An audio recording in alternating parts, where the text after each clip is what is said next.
పాలాకు పప్పుకు కావాల్సిన ఐటమ్స్ చూసేద్దాం. పాలాకును చిన్నగా తరిగి పెట్టుకున్నాను. తర్వాత కందిబ్యాళ్ళు, పచ్చిమిరపకాయలు, ఎర్రగడ్డలు, టమోటో, తెల్లగడ్డ ఒకటి, పసుపు, చింతకాయ, సాంబార్ పొడి, మసాలా పొడి, ఉప్పు. కందిబ్యాళ్ళకి పాలకూరను వేసుకున్నాం.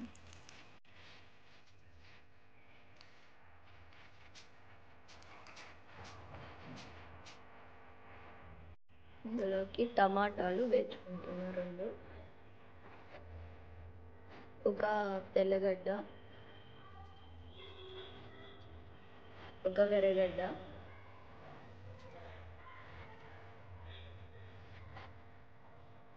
ఒక 6 పచ్చిమిరపకాయలు, మసాలా పొడి 1 టీ స్పూన్, సాంబార్ పొడి 1 టీ స్పూన్, చింతకాయ 1 నిమ్మకాయ సైజ్ అంతా, పసుపు పొడి 1 టీ స్పూన్, మీ రుచికి తగినంత ఉప్పు.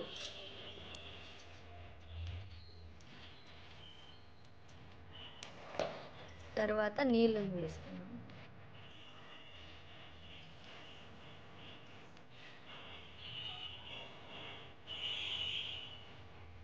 ఇప్పుడు కుక్కర్ పెట్టి ఒక 5 విజిల్ వచ్చే వరకు కోయించుకున్నాం.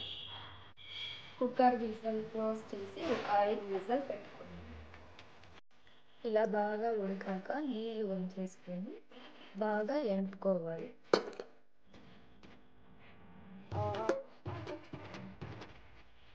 చూడండి, ఇలా బాగా ఎనుపుకున్నాక మనకి ఎంత చిక్కదనం కావాలో అప్పుడే నీళ్ళు పక్కన పెట్టుకున్నాం కదా, ఆ నీళ్ళని యాడ్ చేసి మనకి ఎంత చిక్కదనం కావాలో అంతగా కలుపుకోవాలి.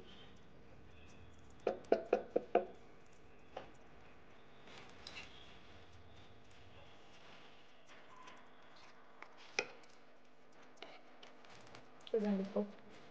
సో ఇప్పుడు పప్పు సారుకు అయితే తిరగబాత పెట్టాను.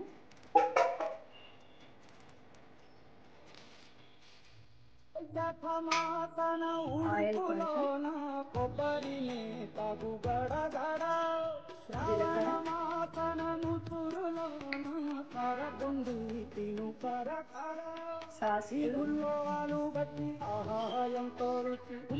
కరివేపాకు,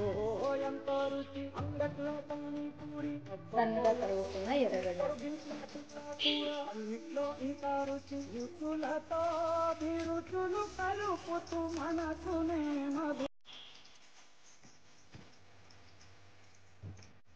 ఇలా కొంచెం రెడ్ కలర్లోకి వచ్చినాక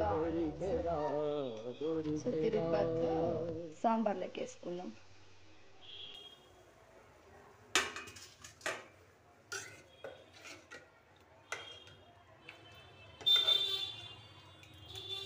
సో మన పాలాకు పప్పు కూర రెడీ అయ్యింది.